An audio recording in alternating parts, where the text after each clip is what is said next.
Assalamu alaikum, family. You're tuned in to the Sajdah channel, and this is the Sajdah Morning Coffee Talks, where we talk about life, love, and business. Be a friend, tell a friend, and we'll be back in a few.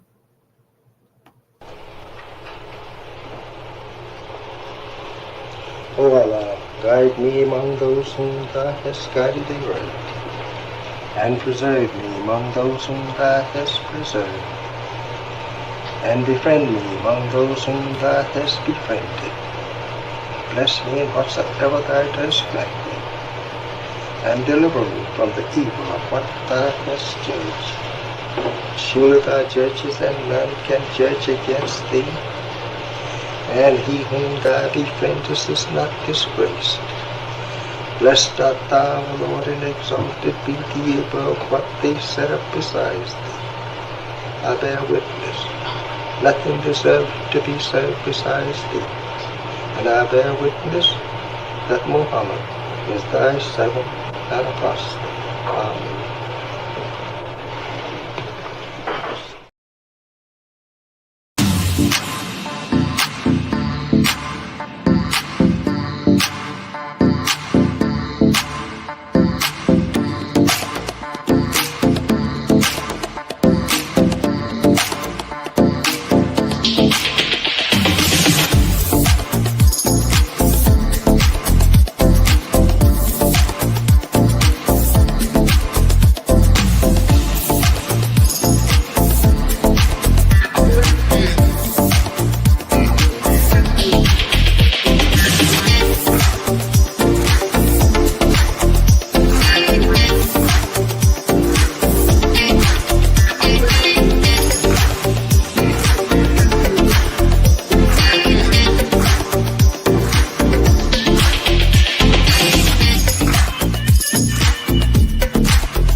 I'm feeling that beat. Assalamu alaikum. Peace be unto you. Welcome, welcome. Welcome to the Sajdah channel. How is everyone doing this morning? Peace and blessings to each and every one of you.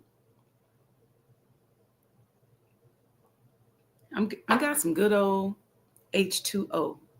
Every time I say H2O, I think about Cat Williams when he said, water is the only thing, excuse me, where we know the recipe, but we don't know how to make it, but we can't make it. We know it's H to the 2O. Anyway, I'm being a little silly this morning. Man, you know, I am just genuinely excited right now. And it's a beautiful place to be. And I say that because right now, in a space where there's so much going on and people are, vibrating lower, I've come to this thought pattern and this understanding that there's energy in the universe right now that is resetting. And it's a new start. It's a reset. And with that reset, we all have an opportunity to change. We have an opportunity to be better today than we were yesterday. We have an opportunity to be better this morning than we were last night. We have an opportunity. And so waking up with that energy, not replaying the mistakes of yesterday, but waking up and making a decision to change is critical. The key thing, well, no, let me say this. One of the challenges that a lot of us have is that we live in this world that's always trying to influence us. So we're very rigid and very, holding on to whoever we are and wherever we are and whatever we have, that we've become addicted to our consistent place of being. So even if someone gives us an opportunity, we'll eventually go right back to where we were because we've addicted ourselves to it. And it's time now to make a decision. I was looking up the definition of decision as I was waiting to go live. I was going to put it up here, but I just want to read it to you. Decision is a conclusion or resolution reached after consideration. A conclusion or resolution reached after consideration. After consideration, in law, consideration is usually something that you give in exchange for something. What is the consideration? Is it money? Is it your experience? Is it your pain? Is it the mistakes?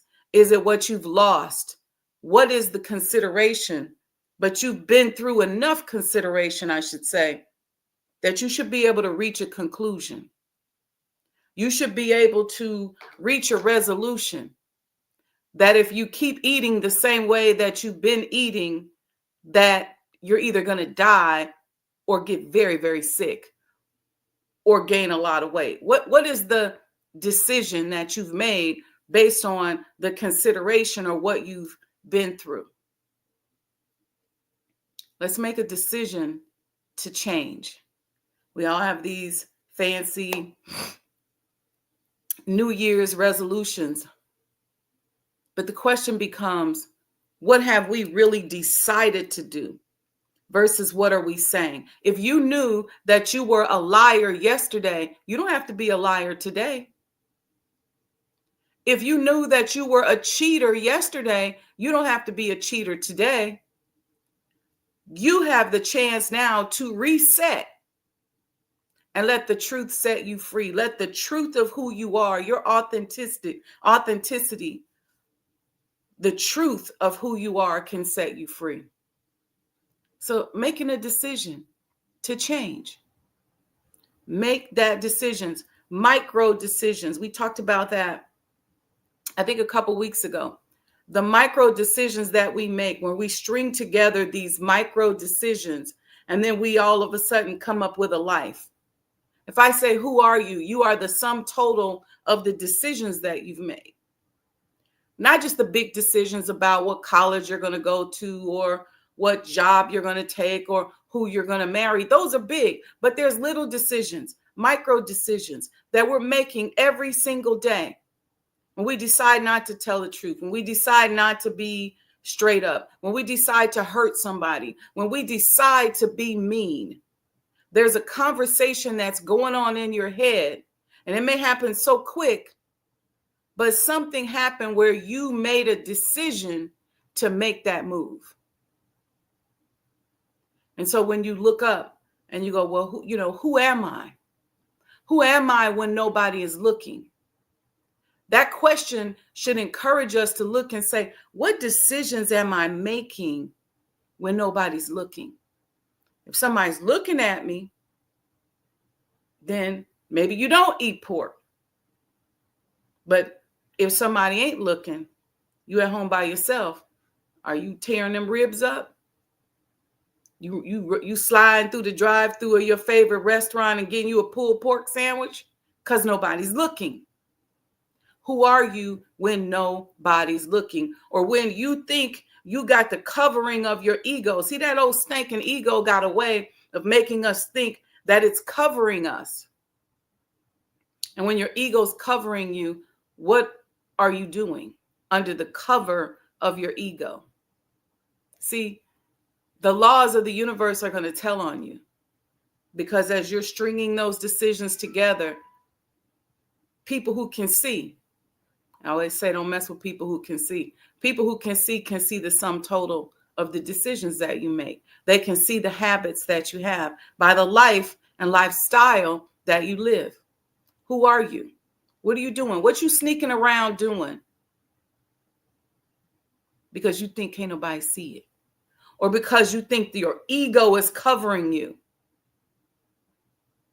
See, these are the things that make us act crazy, because we think we're not exposed. We think can't nobody see us. So, just like you can walk up to two people and you can tell if they're in love, people can walk up to you. Trust me, there's more people that can see than you think. Don't let your ego make you think that can't nobody see you. Just like you see stuff that people don't know you see. Just like growing up, you saw your parents doing stuff. Just like right now, you look at somebody, you can tell what's going on. Don't let your ego make you think that it's covering you, because it ain't. There's people that can see. And for those that can see, there's a responsibility too. Because if God gives you the gift of sight,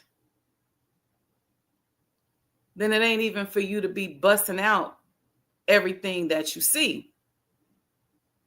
You have to know how to handle that gift of being able to see. When do you use it? I've gone into situations with clients. I'll give you an example. And I could see that something weird was going on. But because I can see, I don't just jump up and start taking advantage of that and start busting on people. I said, well, let's see. Let's see where Allah's mercy is. Let's see how God is moving. Because I know for a fact that if I see it, somebody else sees it. And if God has allowed me to see it, then you might be on a path of destruction. So I got to wait to see. Wait to have evidence. See, a lot of times your gift of sight will tell you where to look, but it may silence your mouth.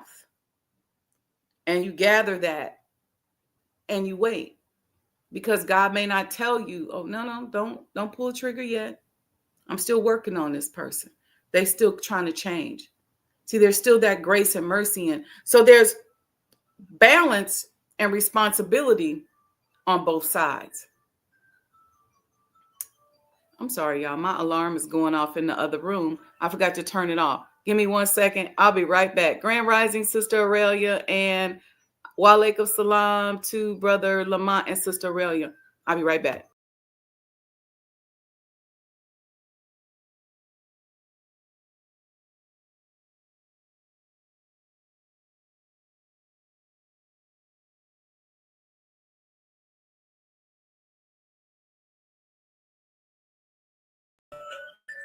I didn't want y'all to have to deal with this for the whole show, so I thought I'd go get it and turn it off. Anyway, I'm back. And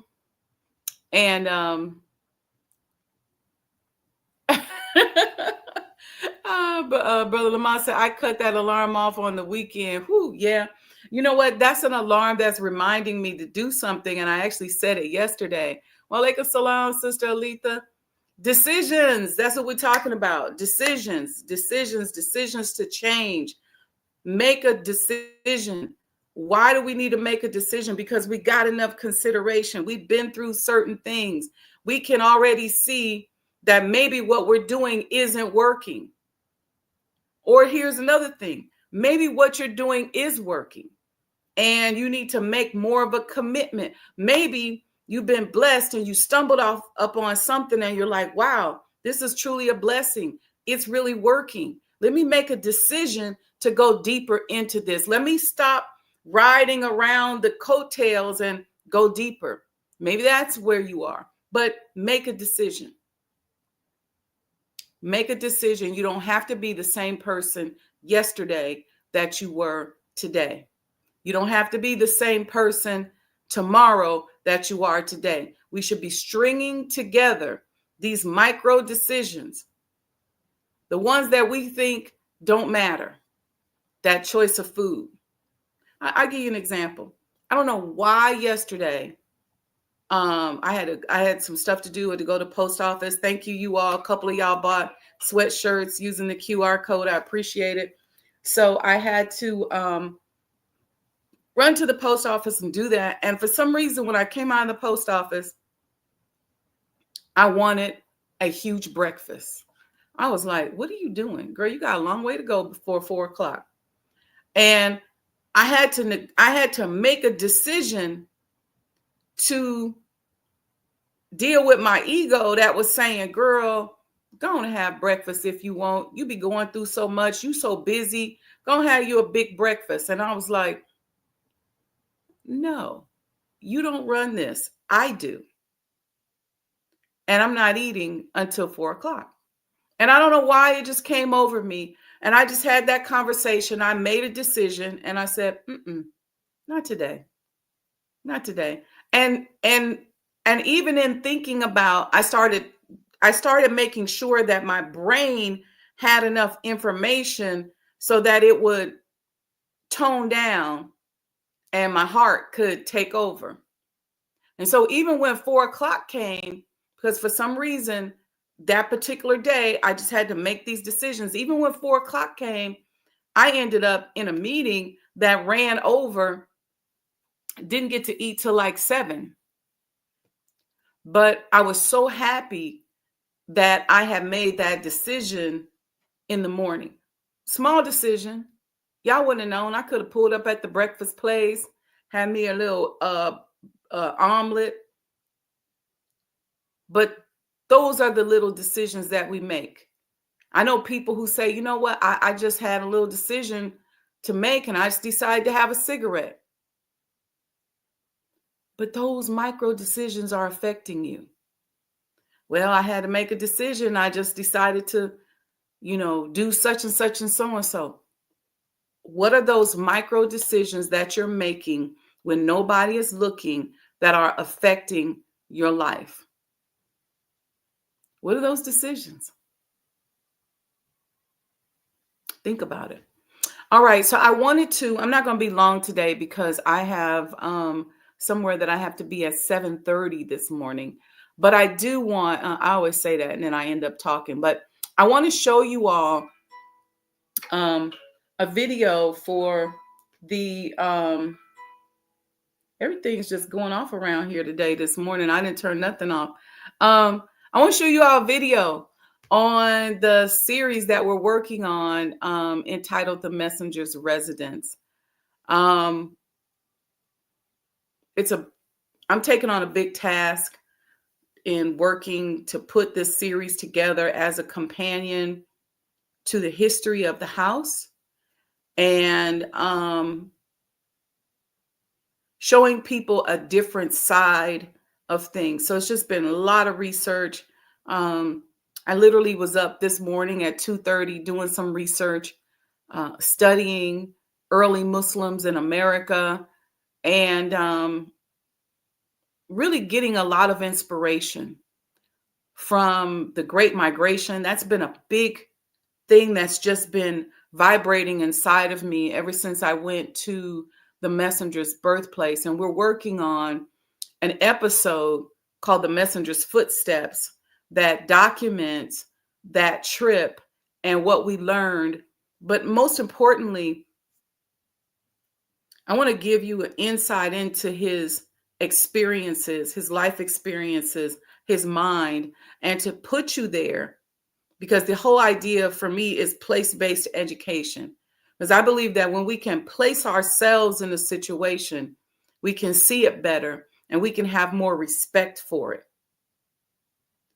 We can understand the story, and we won't be so quick to disrespect somebody else's story because we're judging it based upon some type of societal norm. Instead, to say, you know what, I respect your story. When we start to learn this concept of place-based education. So let me show you all the video. Let me add it here. Give me a second. I'm excited about this. It's also on the website. So I don't know how many of you all have been on the website, but it is there at sajdahhouse.com.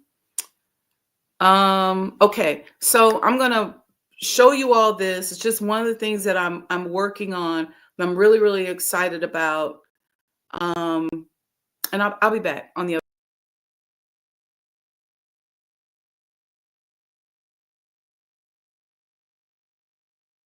Emerging in the wake of racial and social unrest in a period of black denigration, the Nation of Islam has a long and storied tradition of personal and collective transformation in the lives of its believers. Still, the Nation of Islam and its leader, the Honorable Elijah Muhammad, remain broadly misunderstood, understudied, and often misrepresented. Founded in Detroit in 1930 by Master W. Fard Muhammad during the early phases of the Great Migration, the Honorable Elijah Muhammad remains the eternal leader of the Nation of Islam, now led by his national representative, the Honorable Minister Louis Farrakhan. There, in the historic Chicago neighborhood of Kenwood, home to the University of Chicago and various Frank Lloyd Wright architectural edifices, boast an array of significant homes and venues important to the study of black religions. Among these, the corner of 48th and Woodlawn is the former National House of the Nation of Islam and the former home of the Nation of Islam's leader, Honorable Elijah Muhammad, now known as the Elijah Muhammad House Museum.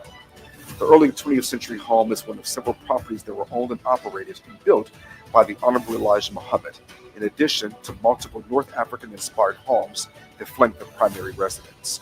The North African-inspired homes, one of which is now the residence of Nation of Islam's leader, the Honorable Minister Louis Farrakhan, were commissioned by the Honorable Elijah Muhammad to an Egyptian architect.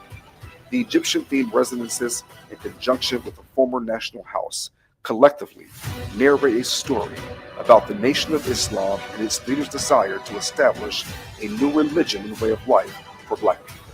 He built a nearly $100 million empire with plans to purchase the entire south side of Chicago. He built a nation within a nation. This series will explore the Honorable Elijah Muhammad's impact on religion, health, education, politics, self-improvement, and the significance of women to the Nation of Islam's history. So,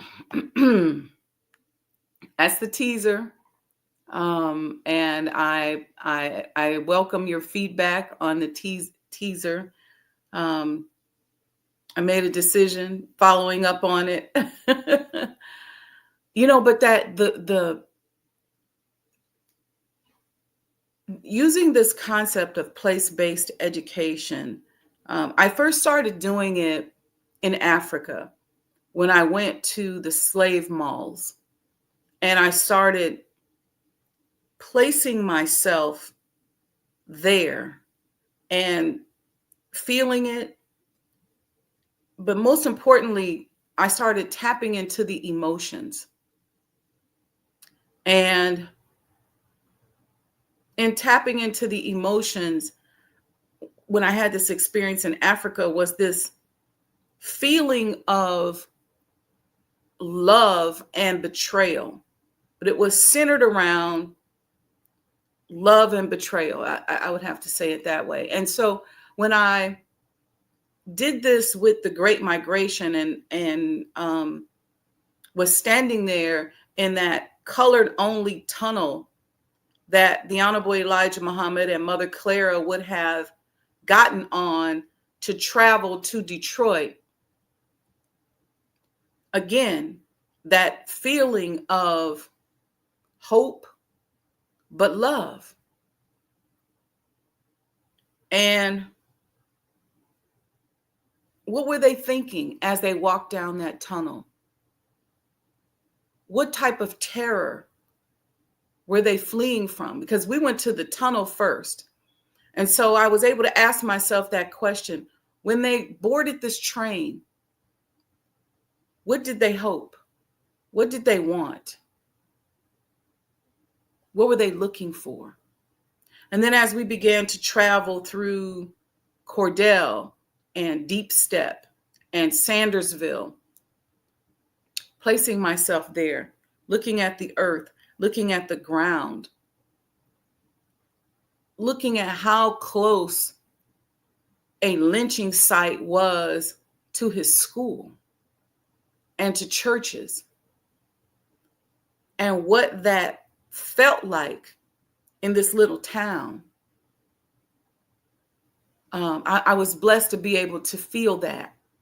And it took me a few days when I got back to get myself together, almost to kind of snap myself out of it. So I don't even do that type of place-based thing all the time, but I needed to do it.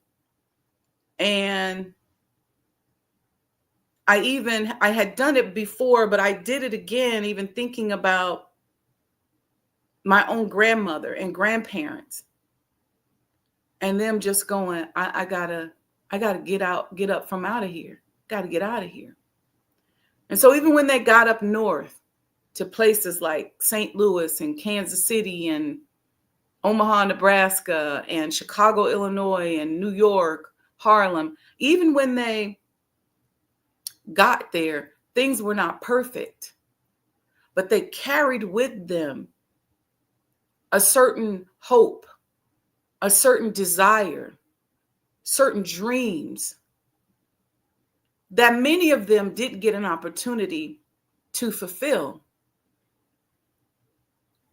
and that we are in turn fulfilling today. But even walking into, not knowing what they walked into and not necessarily knowing their future. So when the Honorable Elijah Muhammad says, there's a clip that I've got posted on our Instagram where he says, nobody would have looked at me there plowing a mule and think that I would become a scientist teaching the world.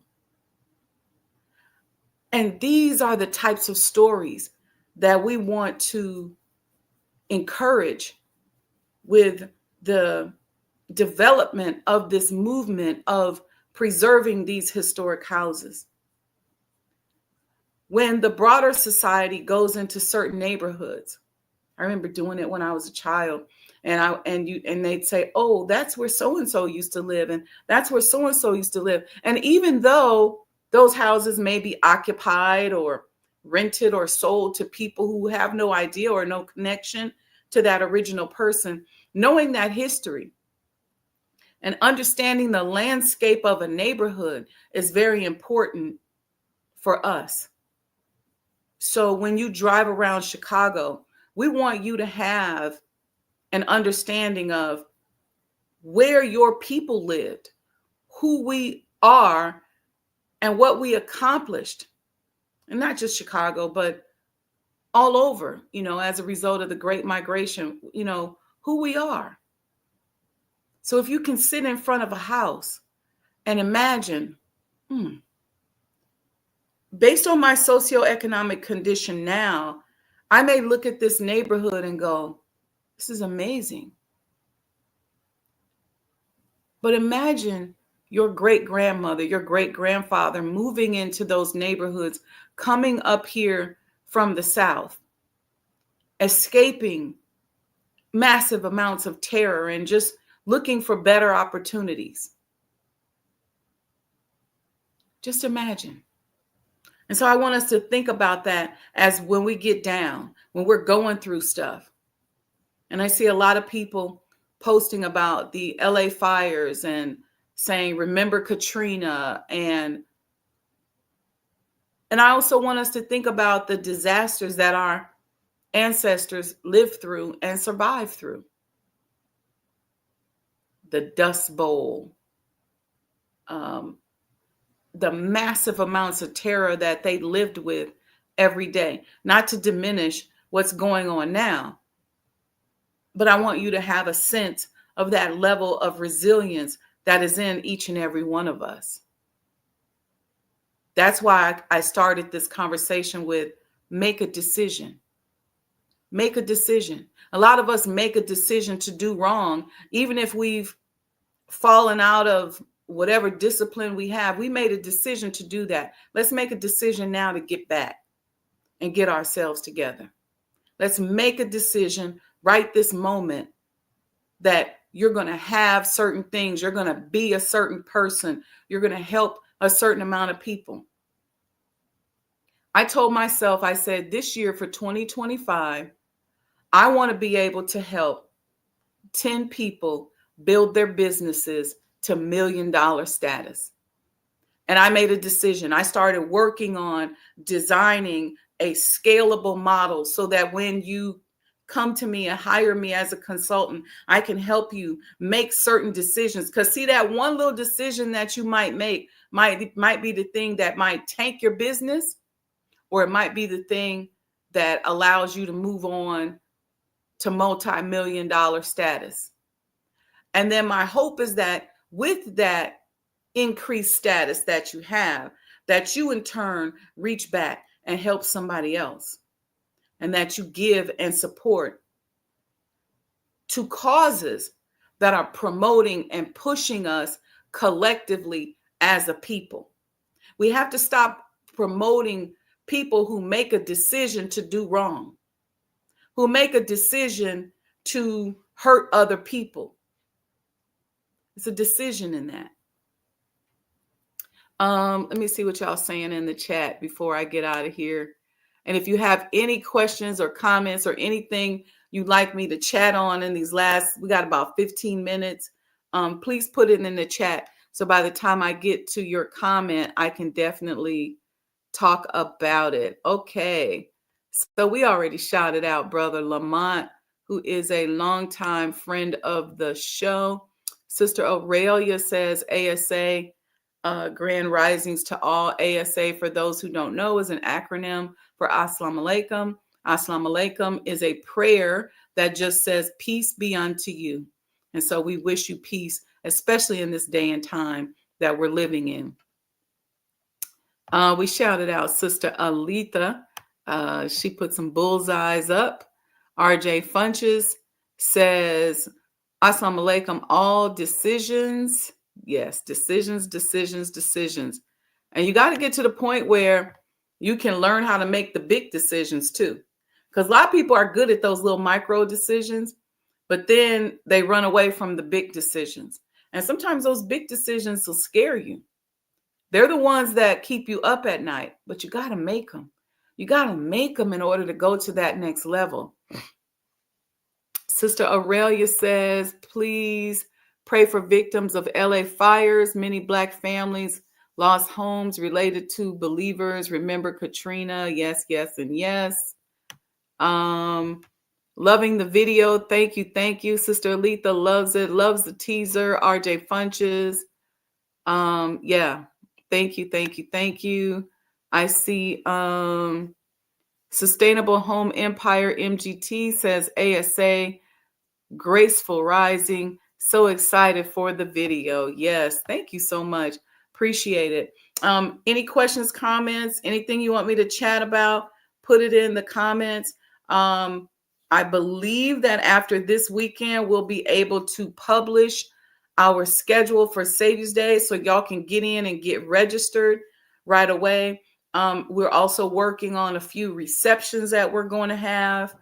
The idea is for us to fellowship and network.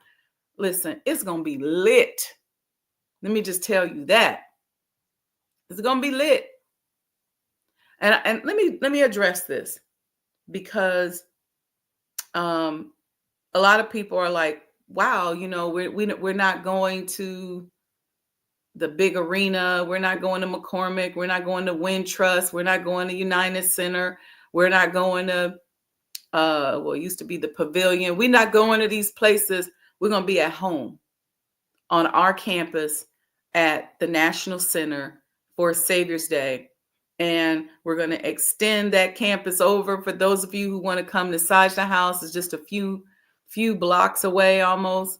Well, not a few blocks, about 3 miles away.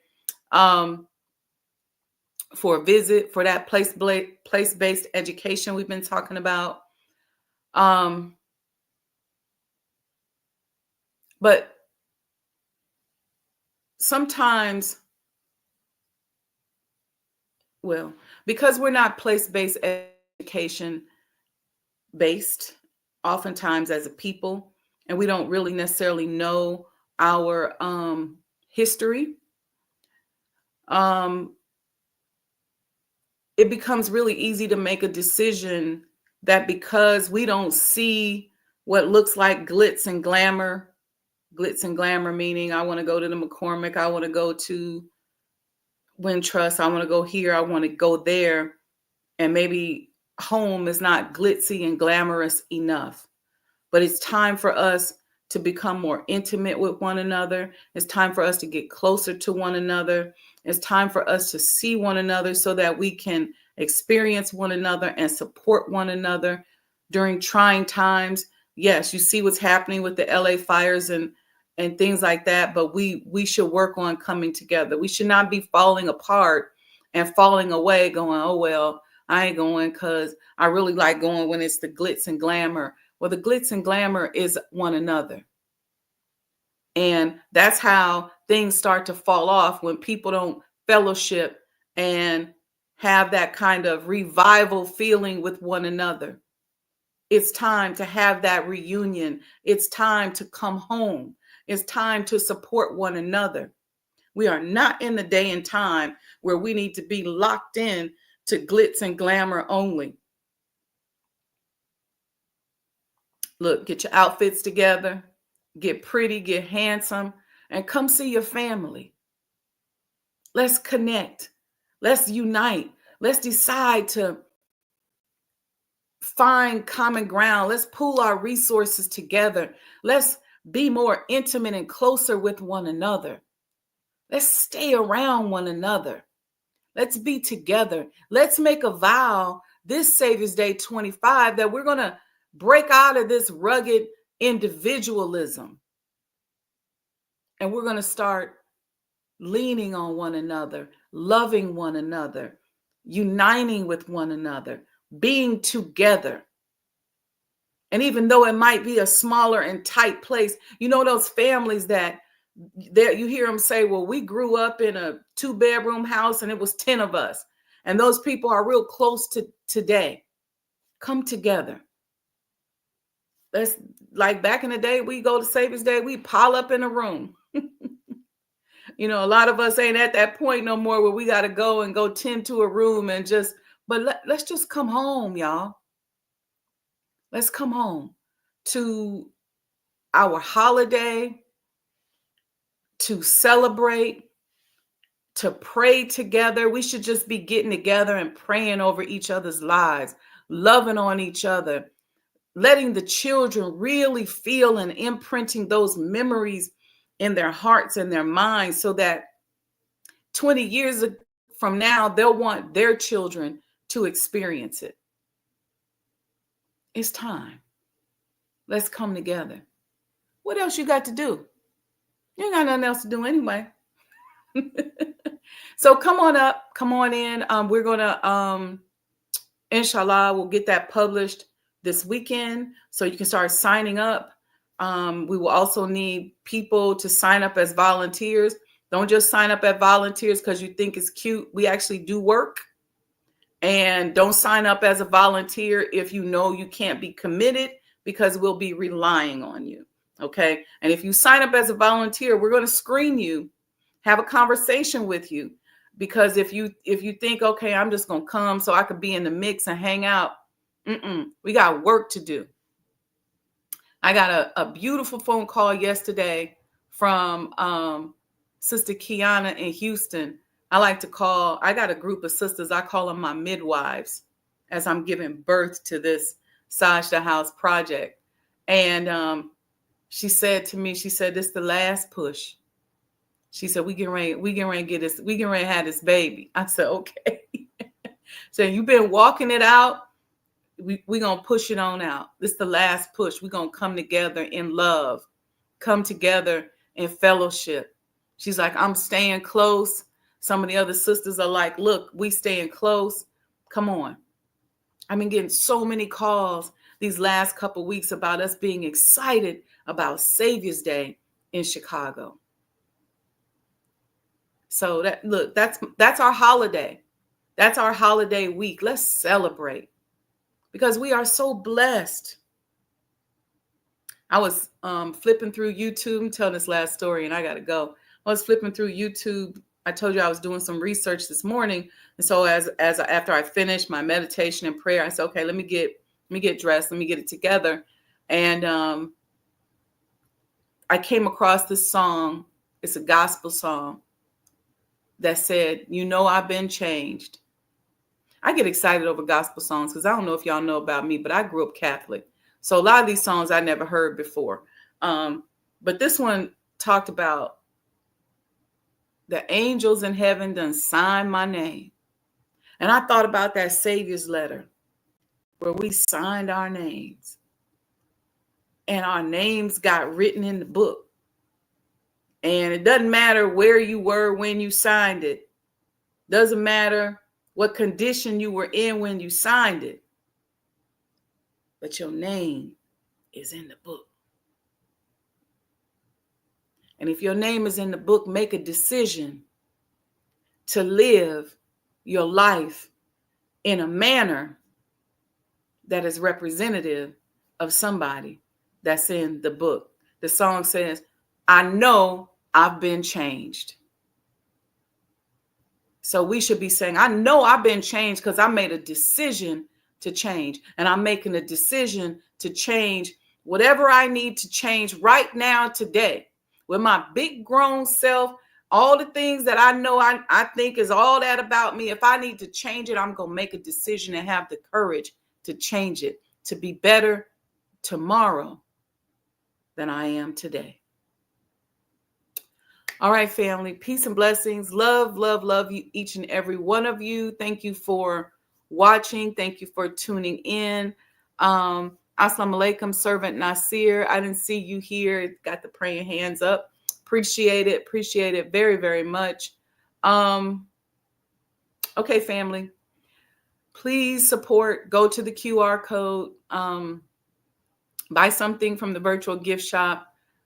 We got Cash App here, Sajdah Enterprises, and stay close because I want you to sign up so that you can have the Elijah Muhammad experience that we've been working on now since the fall of 2018.